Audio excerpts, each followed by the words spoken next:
ఎప్పుడైనా పార్టీ చేసుకొని మరుసటి రోజు మీ గుండె చెప్పిందా, బాస్ నిన్న చాలా ఓవర్ అయింది? ఇది జోక్ కాదు, ఇది నిజంగా ఉన్న ఒక మెడికల్ కండిషన్.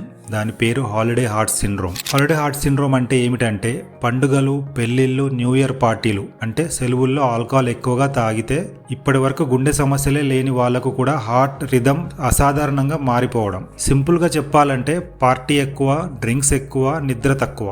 అప్పుడు గుండె కూడా అంటుంది నేను కూడా పార్టీకి వస్తా. కానీ దురదృష్టవశాత్తు గుండె చేసే డాన్స్ ని ఏట్రియల్ ఫిబ్రిలేషన్ అంటారు.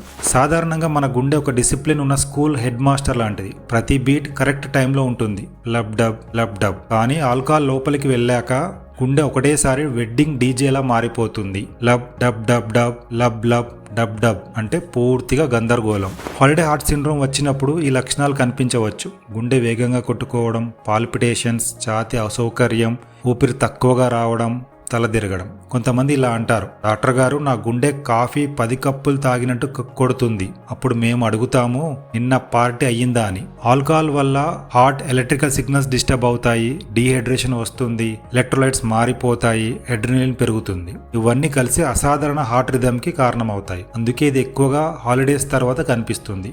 అందుకే పేరు హాలిడే హార్ట్ సిండ్రోమ్. కానీ ఒక గుడ్ న్యూస్ ఏమిటంటే చాలా కేసుల్లో 24 నుంచి 48 గంటల్లో గుండె తిరిగి నార్మల్ అవుతుంది.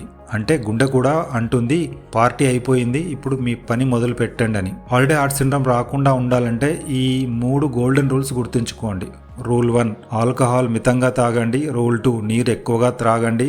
రూల్ 3 మీ లివర్, గుండె ఇద్దరు కలిసి పార్టీ చేయాలి, ఒకరితో ఒకరు ఫైట్ కాదు. పార్టీ మంచిదే, ఫ్రెండ్స్ మంచి వాళ్ళే, పండుగలు సూపర్. కానీ మీ గుండె మీకంటే ఎక్కువగా పార్టీ చేస్తే అప్పుడు డీజేకి కాదు డాక్టర్కి కాల్ చేయండి. ఈ వీడియో నచ్చితే లైక్ చేయండి, షేర్ చేయండి. ఇంకా ఇలాంటి ఫన్ మెడికల్ వీడియోల కోసం నా యూట్యూబ్ ఛానల్ని సబ్స్క్రైబ్ చేసుకోండి. ఎందుకంటే మెడిసిన్ బోరింగ్ కాదు, కొన్నిసార్లు గుండె కూడా జోక్స్ చేస్తుంది. ధన్యవాదములు.